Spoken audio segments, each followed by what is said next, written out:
one in any business goes to work expecting to die or to suffer a serious injury on the job. Life is just too precious. And despite what some people might say, accidents in the workplace are not inevitable or just plain bad luck. Even here in the forest industry, where workers must somehow reconcile the unpredictability of nature with the imperfection of technology, even here, accidents are rarely the result of bad luck or an act of God. Most often, accidents result from human error.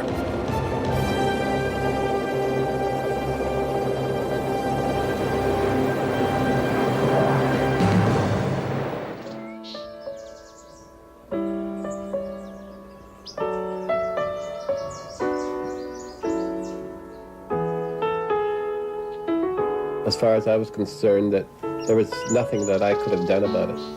There was no way that I could foresee that it was going to happen. To Sven Fredriksson, there will never be a logical explanation for why he was hurt on the job. Like his father before him, Sven was an experienced and careful logger, a cautious man who did not take unnecessary risks. Sven was even a member of the camp safety committee. He knew the safety rules, and yet, somehow, he missed seeing a broken limb hung up in the branches high above his head. When that limb shook loose and fell, Sven never saw it coming, never knew what hit him. It was always my belief that if I abided by all the safety rules and did my work to the best of my ability so that I didn't make any mistakes and behaved myself, then I wouldn't get hurt. So I didn't ever expect it to happen to me, not to this degree. I thought maybe I'd get the odd cut or something like that. But as far as being paralyzed, that was the last thing on my mind. The tree limb that crippled Sven Fredriksson has a name. Loggers call it a widowmaker. It's disturbing to see how often accidents like that happen, how unpredictable the forces of nature really are. Loggers, especially the ones who become tree fallers, are usually well-trained and can pretty much calculate how and where a tree will go down. Before the first cut, they look to see which way it's leaning, which way the wind is blowing, and they try their best to spot widowmakers, limbs, dead treetops, anything that might shake loose and fall.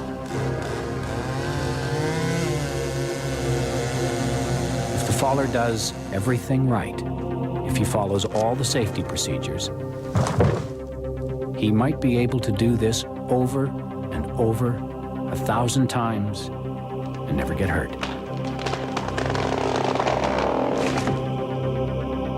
But then, the next time, who knows? Hazards on the job can look deceptively harmless. A dead tree is probably one of the most dangerous things in the forest. Although it's nowhere near as big or heavy as the live trees growing around it, this old snag, as the loggers call it, is very likely rotten up the middle. What's worse, it's tangled up with another dead snag next to it. When the chainsaw starts to chew into the trunk, it could split at any time and fall in any direction. This time, the widowmaker missed its target.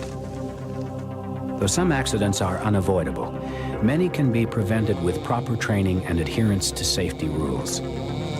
Why then don't workers do everything in their power to avoid the unavoidable? Problems at home, problems on the job, a momentary loss of concentration, and it happens again.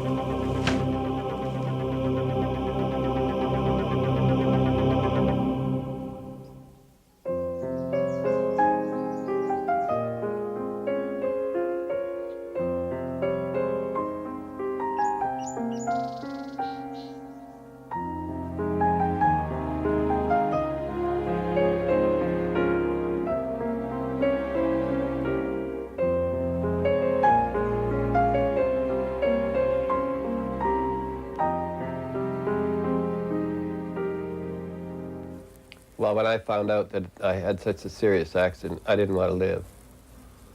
because I just didn't want to exist in a wheelchair for the rest of my life, having been so active all my life.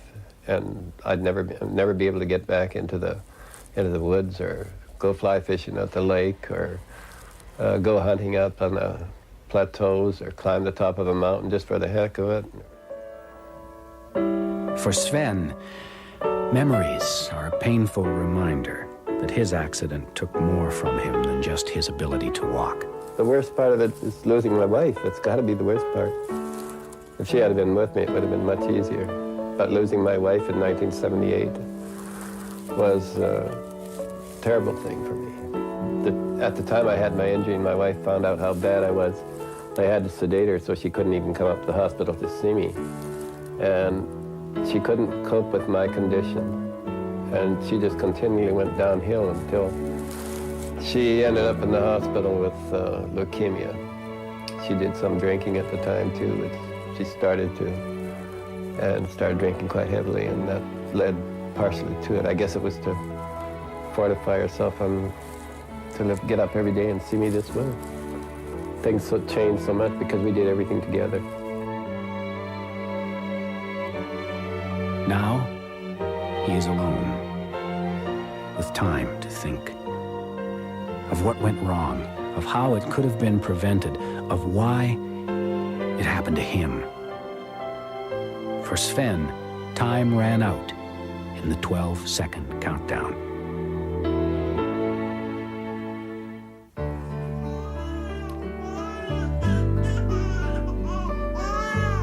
Wolfgang Zimmermann, who lives just across the valley from Sven Fredriksson, was only 20 years old when his life changed forever.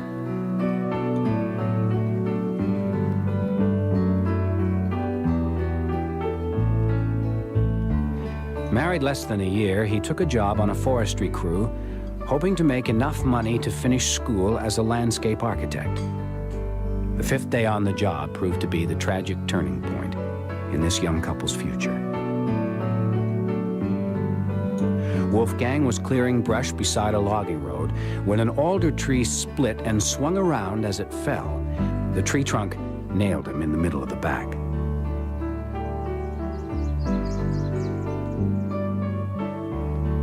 Looking back is not easy for Wolfgang because always there's the memory of an accident that should never have happened.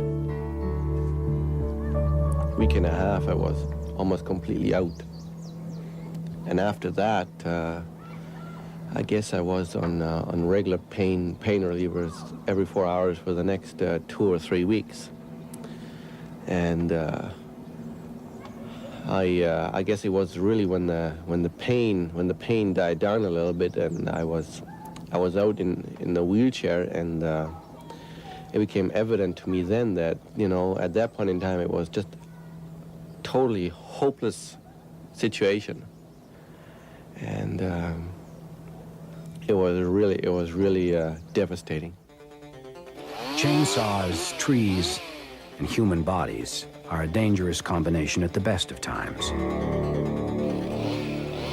Put them together with a lack of experience, a momentary loss of concentration, and you invite disaster.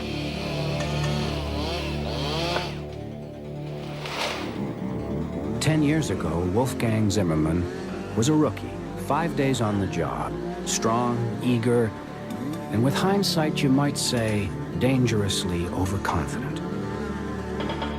Clearing brush beside a logging road, Wolfgang was cutting trees like these to improve visibility for log truck drivers. He made an improper cut. The tree split as it fell, and part of the broken trunk swung around and hit him in the back. I was really scared that I was going to die because I had really a hard time breathing.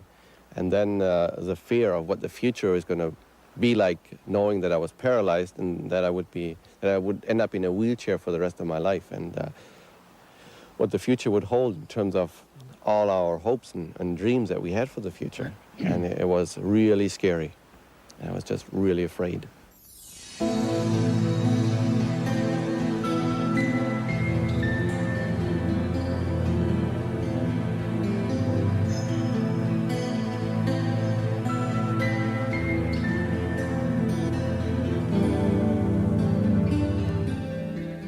For Wolfgang Zimmermann, the battle to start life over began the day he left hospital for his first outing to a supermarket with his wife Heidi. We were shopping and driving down the aisle in the wheelchair. I just felt so limited, so incredibly frustrated, because I felt all the people were staring at me. I was just so limited and restricted by the wheelchair. And at that moment, that's when I made up my mind. I was never gonna stay in a wheelchair for the rest of my life. I gave up that wheelchair right then, and I left it at the rehab center, and I never took it home with me after that day. With stubborn determination and the advantages of youth, Wolfgang learned to walk with 2 crutches and the help of long leg braces. Yeah, this one is comfortable, you know, his room, and there doesn't seem to be any more calcium growth. Like you get so much room in it. An injured worker never accepts his disability. He adjusts to it. Often even this is too much to bear. The individual remains hostile and bitter, even toward his family, who must try to help him cope with all the ensuing social, sexual, and financial problems. Sometimes one person is injured, but whole families are destroyed. Wolfgang and Heidi's marriage survived. They adjusted and were able to make a home for their children.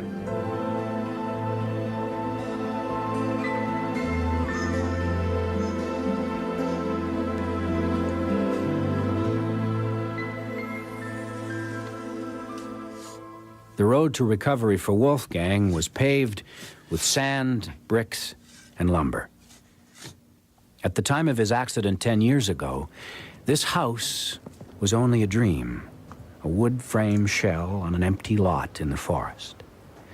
But with help from his wife, family, and friends, Wolfgang applied the same stubborn determination to building as he did to walking away from the wheelchair.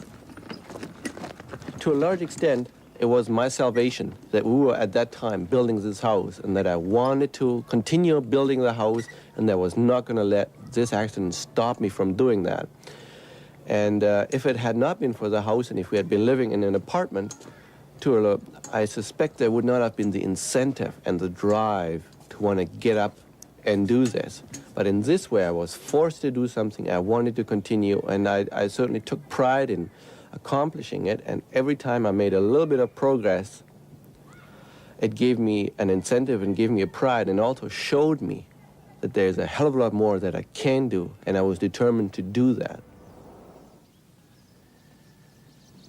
Roland Craig's accident was only 4 years ago. 4 years. May sound like a long time to anyone else, but to Roland, seems like only yesterday. Every night I try to sleep, I think of that accident. I had 15 broken ribs, and my 6 vertebrae were smashed. I was in intensive care for 11 days. I was on a respirator for 10 of them days. And the doctor coming around, I remember about a month later, and he said he would never walk again. And I said, well, are you God or something, you know? I guess I couldn't accept that I couldn't walk again. And It's easy to understand Roland's frustration, his anger, and his hurt. For in that flash of time, this strong, aggressive man found himself the victim of a situation he was no stranger to.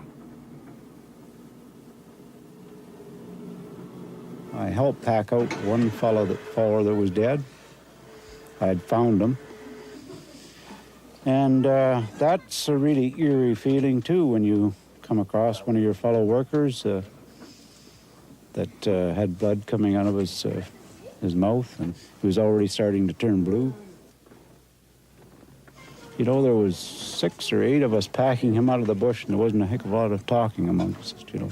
Just felt so bad about it. So I've seen the injuries, and I've helped to pack him out, but didn't ever think that it ever happened to me. Unless you or someone near you has been through it, unless you've actually experienced life in a wheelchair, you probably have no idea how much it changes your life. Just getting from point A to point B becomes a major undertaking. You don't just jump in the car and go. Nothing is as easy as it used to be. It doesn't go away. You're living, trying to live with it all day long, you know, until you're sleeping. You wake up in the morning, the burning, the pain is there, and you're just getting out of bed in the morning. It's, you know, it's with you constantly. It's not like a broken leg that it heals and that, you know, you're able to walk away again or do whatever you want. But to try and live with it 24 hours a day is about the hardest thing. I don't know whether I could even ever accept it, you know. Hope they do come up with a cure for spinal cord injury. That's my only hope, I think.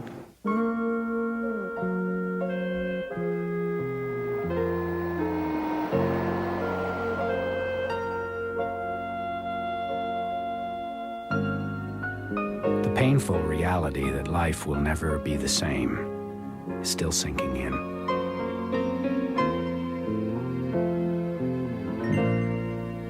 He's come to realize that he cannot ride his horse, Sonny, ever again. One last visit before the new owner comes to take Sonny away, and the bitter taste of life in a wheelchair becomes even harder for Roland to swallow.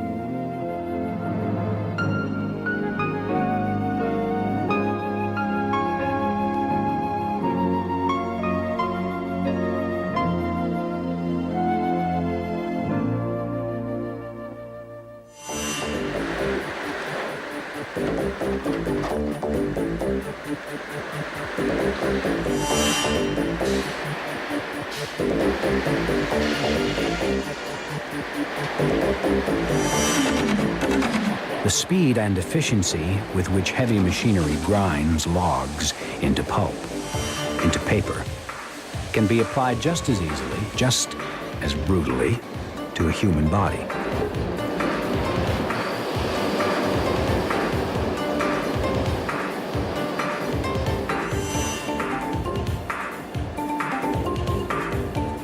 To say that heavy machinery is dangerous sounds simple-minded. It sounds like an insult to the intelligence of most workers to keep preaching that heavy machinery is dangerous. Because everybody knows it's dangerous. But if everybody knows it, why do these crippling accidents keep happening every 12 seconds?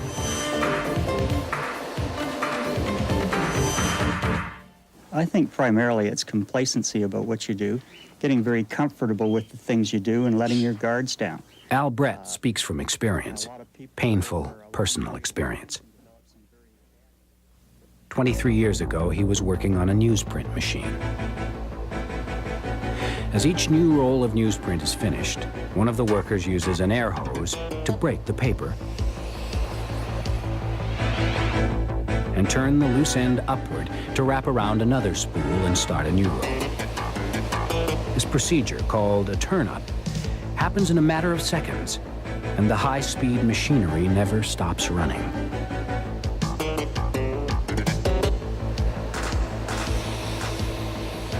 Sometimes when the paper breaks, there's a mess.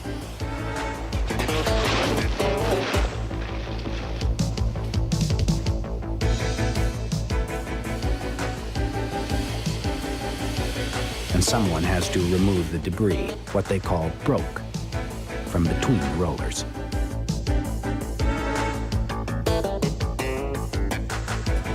In any machinery where two rollers run together, there's what's called a nip point, where any object, whether it be a tool or a human hand, can be suddenly and violently grabbed, pulled in, and mashed.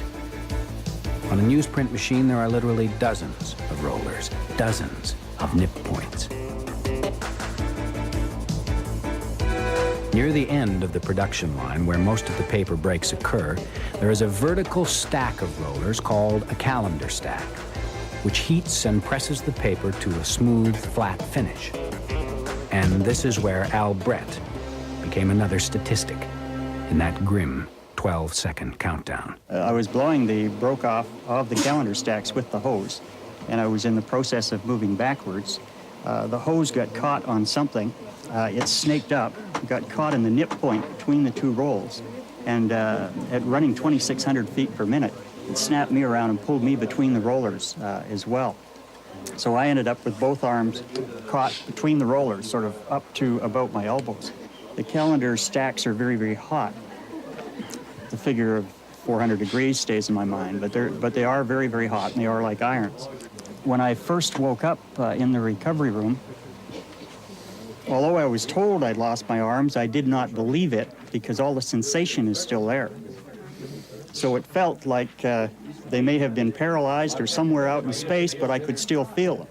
As I can today, I can still feel the nerve endings and the sensation of having fingers and that sort of thing.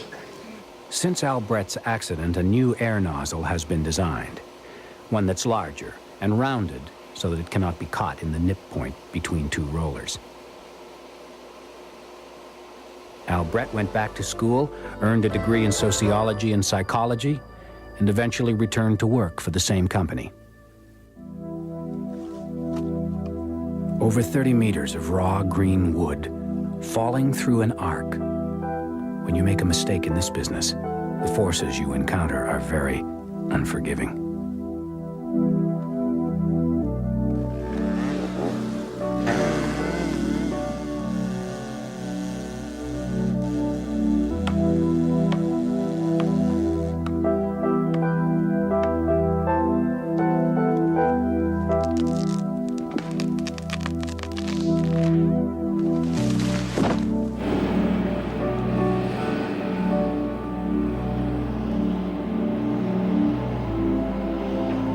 High-strung steel cables that cry and break under stress. Cables that snap, crack, and cut like whips. Make a mistake here and you don't rub it out with an eraser.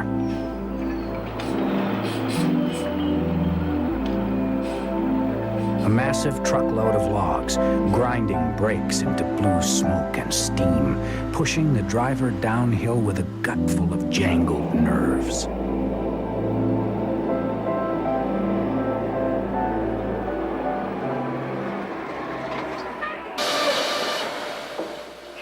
Every 12 seconds, someone else steps across the line. The invisible line that separates a healthy, able-bodied person from a crippling accident or death.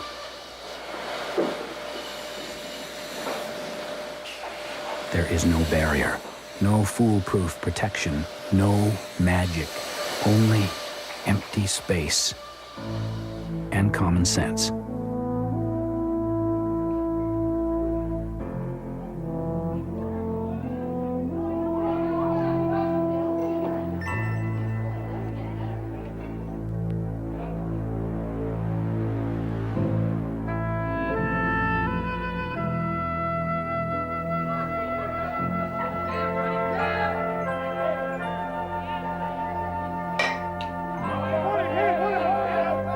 The 12-second countdown continues.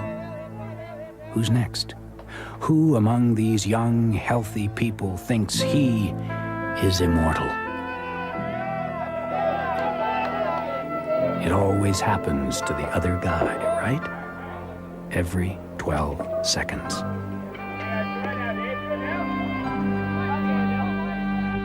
In the time it has taken to watch this film, nearly 200 more Canadians have been seriously injured, disabled, or killed on the job. Connie Montgomery is one of the most recent victims of the 12-second countdown. She was working underneath a moving conveyor belt when it caught her hard hat and snapped her neck. And even though she's not really had much time to adjust to this new reality of her life, Connie is already showing signs of an incredible determination. What, are we going to give up? No. With myself, I made up my mind during the accident as well. I never lost consciousness at all, and that was simply by forcing my mind to stay with it and saying, I'm not giving in. I'm not going to be killed. I'm not going to be this. I'm not going to be that. I want to live. Your life is important. It doesn't matter in what position you're in. You can't give up. Life it's yours. And what you do with it is you've got to fight.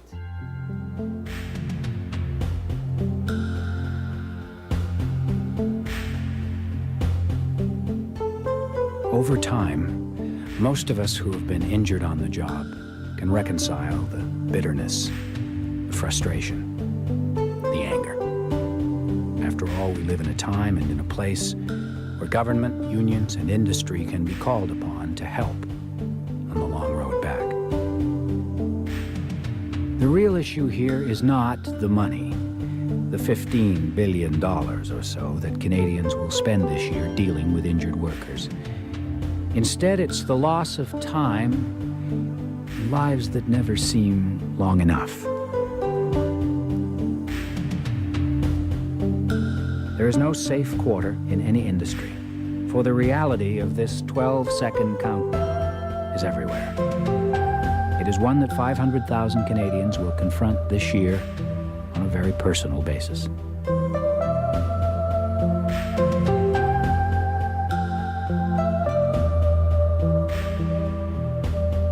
And somewhere, amid the pain and frustration, you will hear a familiar refrain, "I just never thought it would happen to me."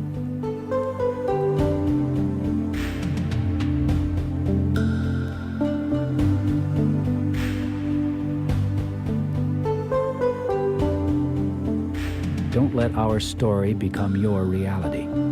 Know your rights, exercise your privileges, and understand your responsibilities. There is no other way.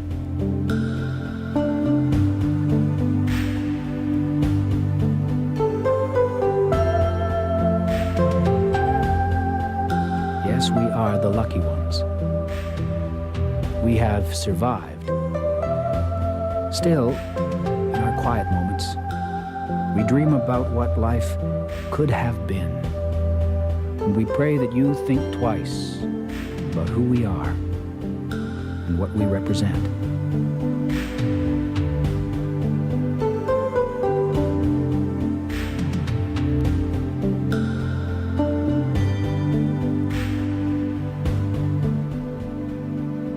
Major funding for Every 12 Seconds was provided by Macmillan Bloedel, Noranda Forrest, Secretary of State, Workers' Compensation Board of British Columbia, Council of Forest Industries of British Columbia, VU13 Television.